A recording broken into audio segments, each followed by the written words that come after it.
Good morning, students, all of you. So, in the yesterday's lecture, what we have done, I have just told you about the carbohydrates and fats. I just told you that these two nutrients are energy giving food, means a great source of energy. ठीक है, as I told you carbohydrate जो है वो digest होने के बाद starch and glucose में टूटता है हमारी लार से। ठीक है, जो मैंने आपको चपाती का एग्जांपल दिया था, आप उसको चबाओगे। फैट जो होता है फैट जो है उसको पचाना बहुत मुश्किल होता है। ठीक है, तो हमारी बॉडी जो है बहुत ज़्यादा फैट को जल्दी से डाइजेस्ट नहीं कर पाती है। और अगर हम हमारी बॉडी में फ़ैट जो है वो एक्स्ट्रा क्वांटिटी में चला जाता है तो बॉडी क्या करती है, उस फैट को जितना डाइजेस्ट होता है उसको ठीक अपना यूज़ कर लेती है, बाकी फ़ैट को डाइजेस्ट करके और उस डाइजेस्टेड फॉर्म में, मीन्स फैट की ही फॉर्म में वो क्या करती है, हमारी बॉडी में इसको स्टोर करना शुरू कर देती है। मीन्स अगर हम इतना ज़्यादा फैट ले रहे हैं कि जो हमारी बॉडी में प्रॉपरली यूज़ नहीं हो रहा है, तो वो क्या होगा, वो फैट हमारी बॉडी के कुछ पार्ट्स में स्टोर होना शुरू हो जाएगा। सबसे मेनली जो दो पार्ट हैं मैं वो आपको बता रही हूँ। जैसे हमारी स्किन के नीचे वैसे तो फैट की एक बहुत ही पतली सी लेयर होती है, बट अगर हम एक्स्ट्रा फैट ले रहे हैं, मीन्स जितना फैट हमारी बॉडी को चाहिए उससे हम ज़्यादा फैट ले रहे हैं, तो वो क्या करता है, हमारी स्किन के नीचे स्टार्ट हो जाता है जमना। ठीक है, मीन्स स्टोर होना शुरू हो जाता है। वो स्टोर एक्चुअल में इसलिए होता है कि कभी मान लीजिए आपको एनर्जी की ज़रूरत है, ठीक है, तो वो फैट जो है पिघलकर आपको एनर्जी प्रोवाइड कर सके। पर अगर हम रेगुलरली ही बहुत ज़्यादा फैट लिए जा रहे हैं तो वो स्किन के नीचे जमना शुरू हो जाता है। ठीक है, और उसकी एक मोटी लेयर बनना शुरू हो जाती है जो हमारे लिए बहुत प्रॉब्लम क्रिएट करती है। दूसरा होता है हार्ट।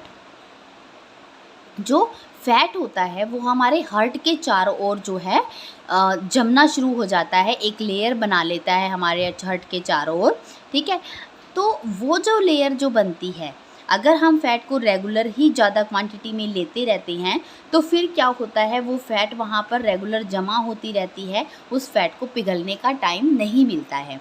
अब ये जो फैट है इससे प्रॉब्लम क्या आती है कि मान लीजिए हमारा जो हार्ट है, आपको पता है वो एक फिस्ट के जितना होता है, मतलब कि एक मुट्ठी के जितना होता है हमारे, वो क्या करता है, एक्सटेंड करता है, फिर वापस सिकुड़ जाता है नॉर्मल पोजीशन में, फिर एक्सटेंड करता है, फिर सिकुड़ जाता है।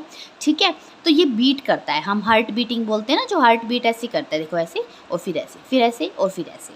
तो क्या होगा, अगर इसके चारों ओर फैट की एक लेयर ऐसे जमा हो जाएगी, तो मान लीजिए इतनी यहाँ पर लेयर जमा हो गई, ठीक है, होनी चाहिए थी यहाँ पर इतनी फैट जमा हो गई, तो क्या होगा, अगर हमारा हार्ट इतना खुलना चाहिए था तो वो खुल नहीं पाएगा। क्यों? क्योंकि फैट यहाँ पे आ गई है तो वो उतना ही खुल पाएगा। ठीक है, तो उसकी वजह से हमारे जो हार्ट है उसके सर्कुलेशन में, मीन्स वो ब्लड सर्कुलेट अच्छे से नहीं कर पाता है, उसकी फंक्शनिंग में प्रॉब्लम आ जाती है। और ज़्यादा फैट जमा होने से हार्ट की जो मसल्स की मूवमेंट है वो ढंग से नहीं होती है, तो वो हार्ट अटैक का रीज़न भी बन सकता है। ठीक है, फैट आपको पता है, फैट हमें मिलता किससे है, फैट हमें मिलता है ऑयल से, ऑयल, घी, ठीक है, बटर, चीज़, जो आपके पिज़्ज़ा के ऊपर आती है चीज़, ठीक है, वो, ठीक है, इन चीज़ों से। दूसरा कर्ड हम खाते हैं, उसी में से बटर निकलता है। मिल्क, दूध से ही कर्ड बनता है, कर्ड से हम बटर निकाल सकते हैं, उसमें भी फ़ैट होता है। इसके अलावा जो फ़ैट होता है वो होता है नॉनवेज के अंदर, मीट खाते हो आप लोग, ठीक है, किसी भी टाइप का मीट है, चाहे वो चिकन है, मटन है, ठीक है, कुछ भी है, उस सब के अंदर क्या होता है, फ़ैट होता है काफ़ी। इसके अलावा जो नट्स होते हैं, नट्स मीन्स जैसे आलमंड हो गया, ठीक है, आलमंड हो गया, और या फिर इसके अलावा जो आपके जो तिल होते हैं, तिल आप लोग खाते हो, या फिर पीनट्स जो होते हैं, मूंगफली, उनके अंदर क्या होता है, सभी के अंदर ऑयल होता है। ठीक है।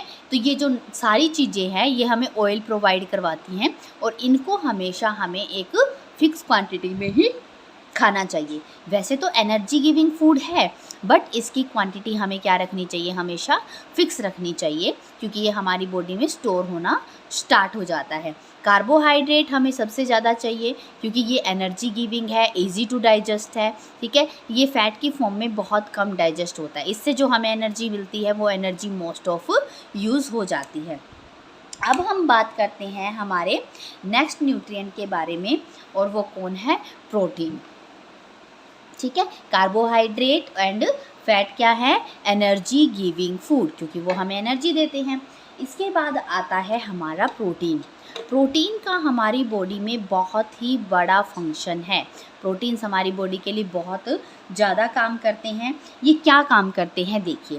पहला इनका काम होता है कि हमारी जो मसल्स होती हैं, मसल्स को बनाना प्रोटीन्स का काम होता है। हमारी मसल्स की ग्रोथ होना वो सारे प्रोटीन्स में होते हैं। आप लोगों ने सुना भी होगा, जो वर्कआउट करते हैं जिम के अंदर वो प्रोटीन शेक पीते हैं, मीन्स प्रोटीन ज़्यादा लेते हैं ताकि उनकी मसल्स जो हैं वो स्ट्रॉन्ग रहे, उनकी ग्रोथ अच्छी हो, ठीक है। दूसरा, उन्हें स्ट्रेंथ मिलती है, मीन्स मसल्स जो हैं अगर वीक होना शुरू हो जाए तो वो उतना वर्कआउट नहीं कर पाएंगे। तो मसल्स को स्ट्रॉन्ग बनाने के लिए, हमारी स्ट्रेंथ को बढ़ाने के लिए प्रोटीन हमारे लिए बहुत ज़रूरी होता है, ठीक है। दूसरा क्या होता है, अगर मान लीजिए हमें कहीं भी चोट लग गई है, मान लीजिए हमारे कहीं पर भी स्किन पर या कुछ भी कहीं पर कट लग गया है, कोई वूंड हो गया है, मीन्स कोई भी चोट लग गई है, घाव हो गया है कोई भी, तो क्या होता है कि ये जो प्रोटीन है यही क्या करता है, नए टिश्यूज़ को बनाने में हेल्प करता है, और जो पुराने टिश्यूज़ हैं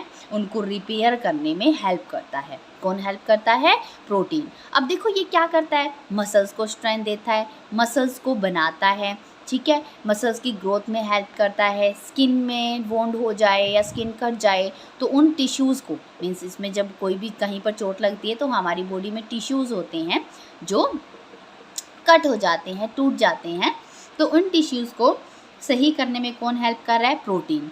मतलब कि ये हमारी बॉडी को बनाने में हेल्प कर रहा है। तो इसीलिए जो प्रोटीन होता है उसे बोला जाता है बॉडी बिल्डिंग फूड।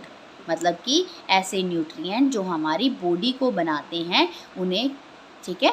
इसलिए प्रोटीन्स क्योंकि हमारी बॉडी को बना रहे हैं, मसल्स को, स्किन को ठीक कर रहे हैं, इसीलिए इनको बोला जाता है बॉडी बिल्डिंग फूड, ओके।